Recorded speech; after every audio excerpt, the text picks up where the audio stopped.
শ্রাবণ মাসে ভুলেও খাবেন না এই তিনটি জিনিস।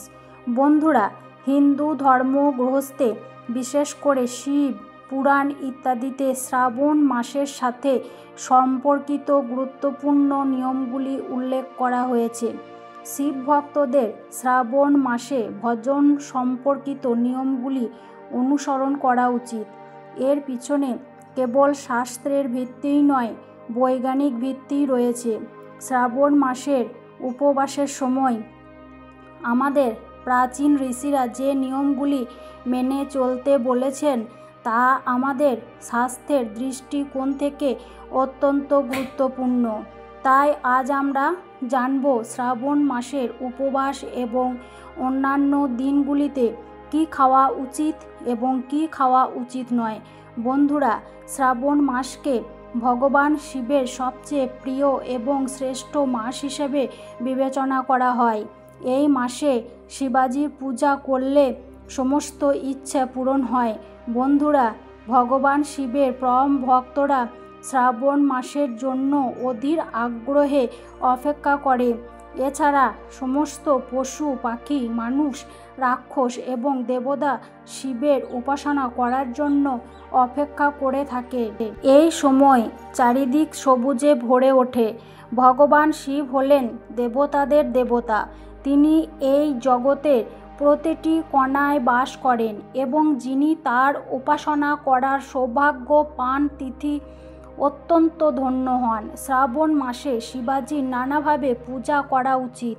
শ্রাবণ মাসে শিবাজির নানাভাবে পুজো করা উচিত, কিন্তু এমন কোনো কাজ করা উচিত নয় যা শিবাজির রাগান্বিত করে। যদি দেবী পার্বতী এবং শিবাজি কোনো ব্যক্তির ওপর রাগান্বিত হন, সমস্ত দেবতা সেই ব্যক্তির কাছ থেকে মুখ ফিরিয়ে নেন, এমনকি দেবী লক্ষ্মীও এমন ব্যক্তির ঘর ছেড়ে চলে যান। তাই আসুন বন্ধুরা, শ্রাবণ মাসে সম্পর্কিত সমস্ত গুরুত্বপূর্ণ নিয়ম জেনে নিই। তাহলে আসুন জেনে নিই শ্রাবণ মাসে কোন কোন নিয়ম মেনে চলা উচিত আর কোন কোন খাবার নিষিদ্ধ অর্থাৎ খাওয়া উচিত নয়। বন্ধুরা, শ্রাবণ উপবাস সেই সব লোকেদের পালন করা উচিত যারা কঠোরভাবে পালন করতে পারেন, অন্যথায় উপবাস ভঙ্গ হতে পারে। যদি আপনি উপবাস না করেন তাহলে উপবাস করবেন না এবং ভগবান শিবের পূজা করবেন। শ্রাবণ উপবাসকারী ব্যক্তি শ্রাবণ সোমবার তাড়াতাড়ি ঘুম থেকে ওঠা উচিত, স্নান করা উচিত এবং পরিষ্কার পোশাক পরা উচিত। স্নানের আগে কিছু খাওয়া বা জলখাবার খাওয়া উচিত নয়, এতে রোজা ভাঙবে। সোমবার স্নান করা উচিত, পরিষ্কার পোশাক পরা উচিত এবং শিবলিঙ্গের পূজা করা উচিত।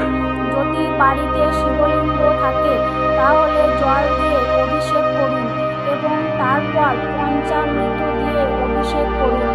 শিবলিঙ্গে দুধ, দই, গঙ্গাজল ইত্যাদি দিয়ে অভিষেক করার পর শিবজি অত্যন্ত প্রসন্ন হন। এরপর শিব মন্দিরে গিয়ে শিবলিঙ্গ দর্শন করা উচিত। এই দিনে শিবলিঙ্গে বেলপত্র নিবেদন করুন। বেলপত্র ভগবান শিবের সবচেয়ে প্রিয়। সম্ভব হলে 108টি বেলপত্র নিবেদন করুন এবং ওম নমঃ শিবায় মন্ত্রটি জপ করুন। যে ব্যক্তি উপবাস করছেন তার ব্রহ্মচর্য পালন করা উচিত। এই দিনে মায়ের সাথে শরীর পবিত্র রাখাও অপরিহার্য। উপবাসকারী ব্যক্তির এই দিনে কোনো ধরনের আসক্তিতে লিপ্ত হওয়া উচিত নয়। এই দিনে মদ্যপান, গুটখা ইত্যাদির মতো কোনো ধরনের আসক্তিতে লিপ্ত হওয়া উচিত নয় এবং তারপর ভগবান শিবের পূজা করা উচিত নয়। শ্রাবণ মাসে ফল খাওয়া সর্বোত্তম। প্রাচীন ঋষিদের মতে পরিবেশের হঠাৎ পরিবর্তনের কারণে শরীরের হজম শক্তি দুর্বল হয়ে পড়ে। এমন পরিস্থিতিতে ফল খাওয়াই সবচেয়ে ভালো। শ্রাবণ মাসে সোমবারের উপবাসের সময় পেঁপে ফল খাওয়া উচিত।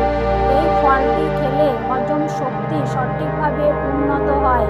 যদি আপনি এই ঋতুতে উপবাস করেন তাহলে নিজেকে হাইড্রেটেড রাখার জন্য তরল খাবার খেতে থাকুন।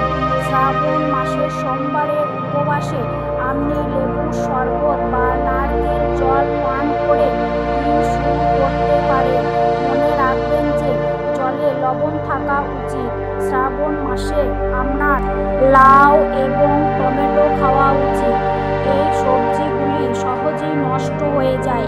বিশেষ করে এই মাসে আপনারা অবশ্যই লতা গুল্ম জন্মানো সবজি খাওয়া উচিত। শ্রাবণ উপবাসের সময় আপনি কলা, জাম, আমের মতো ফল খেতে পারেন। এগুলি খেলে শক্তি পাওয়া যায় এবং রোগ প্রতিরোধ ক্ষমতা বৃদ্ধি পায়। এবার আসুন জেনে নিই শ্রাবণে কী কী খাওয়া উচিত নয়। শ্রাবণের উপবাসের সময় লবণ, রসুন, পেঁয়াজ ইত্যাদি তামসিক জিনিস খাবেন না, কারণ এতে রোজা ভেঙে যায়। শ্রাবণ মাসে আমিষ খাবার খাওয়া পাপ বলে বিবেচিত হয়। এই মাসে মাংস, মাছ, ডিম ইত্যাদি আমিষ খাবার খাওয়া পাপ। যে ব্যক্তি এই মাসে মাছ, মাংস, ডিম ইত্যাদি খাবার ভোজন করে সে ভগবান শিবের রসনে মুখে পড়ে, আর সেনচি তাকে কখনো ক্ষমা করেন না। শ্রাবণ মাসে বেগুন খাওয়া উচিত নয়। শাস্ত্রে বেগুনকে অপবিত্র বলে মনে করা হয়। এর ভেতরে কৃমি থাকে, তাই এটিকে মাংস ভক্ষণকারী হিসেবে বিবেচনা করা হয়। বৈজ্ঞানিক কারণ হল বেগুন খেলে গ্যাসের সমস্যা বাড়তে পারে। শ্রাবণে পালং শাক, মেথি, বাতুয়া, বেগুন, বাঁধাকপি, ফুলকপির মতো সবজি খাওয়া নিষিদ্ধ, কারণ বর্ষাকালে পোকামাকড়ের উর্বরতার দ্রুত বৃদ্ধি পায় এবং এই সবজির ভিতরে পোকামাকড় দ্রুত বৃদ্ধি পেতে শুরু করে। তাই এগুলি খেলে মানুষের শ্রাবণ মাসে উপবাস নষ্ট হয়ে যায়। শ্রাবণ মাসে দুধ খাওয়া এড়িয়ে চলা উচিত। এই মাসে ভগবান শিবকে দুধ নিবেদনের পিছনে একটি বৈজ্ঞানিক ও আধ্যাত্মিক কারণ রয়েছে। ভগবান শিবকে কাঁচা দুধ নিবেদন করলে শিবের মন শীতল হয়। এই ঋতুতে দুধ মানুষের জন্য ক্ষতিকর। এর ফলে পেটের সমস্যা হতে পারে, পিত্ত ইত্যাদির সমস্যা হতে পারে। তাই এই মাসে ভগবান শিবের উদ্দেশ্যে দুধ নিবেদন করা হয়। শ্রাবণ মাসে খুব বেশি ভোজন বা মশলাদার ভোজন খাওয়া উচিত নয়। এই ধরনের ভোজন তামসিক এবং শরীরে নানা ধরনের রোগ সৃষ্টি করে। ভগবান শ্রীকৃষ্ণ বলেছেন যে যে ব্যক্তি শ্রাবণ মাসে পলাশ গাছের পাতায় ভোজন করে তার দরিদ্রতা নাশ হয়। হিন্দু শাস্ত্র অনুযায়ী শ্রাবণ মাসে সন্ধ্যায় ভোজন করা উচিত নয়, এমনকি ঘুমানোও উচিত নয়। যে ব্যক্তি সন্ধ্যায় ভোজন করে তাকে মাতালের সমতুল্য মনে করা হয়।